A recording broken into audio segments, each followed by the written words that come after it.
दोस्तों वो एक अंधेरी और तूफानी रात थी। मैं पास के गांव में अपने दोस्त के घर से लौट रहा था। मेरे घर तक पहुंचने का एकमात्र रास्ता रन्ना के भूते जंगल से होकर गुजरता था।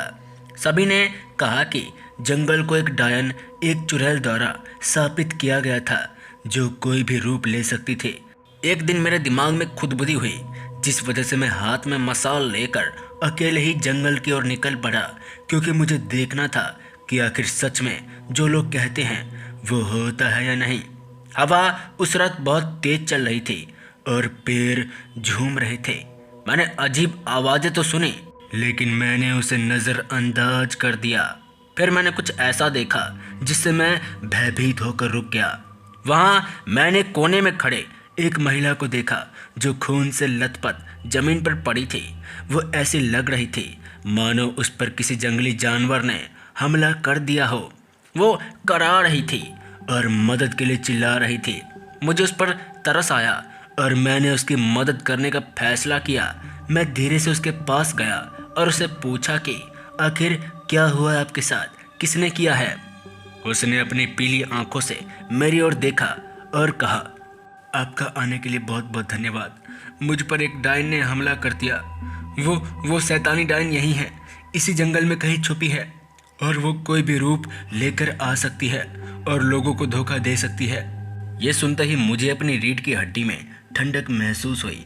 मुझे एहसास हुआ कि मैंने एक भयानक गलती कर दी है। महिला पीड़ित नहीं, वो खुद डायन थी।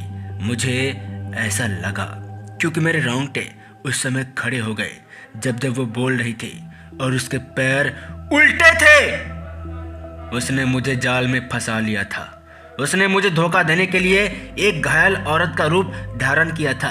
वो बुरी तरह मुस्कुराई और बोली, अच्छा हुआ सही समय पर तुम पहचान गए। अब तुम नहीं बच सकते, तुम नहीं बच सकते। जिसके बाद वो बिना कोई देरी किए हुए खड़ी हो गई और देखते ही देखते उसका चेहरा बहुत भयानक हो गया। वो अपने नुकीले दांतों और पंजों से मुझ पर टूट पड़ी। मैं चिल्लाया और भागने की कोशिश की, लेकिन तब तक बहुत देर हो चुकी थी। उसने मुझे पकड़ लिया।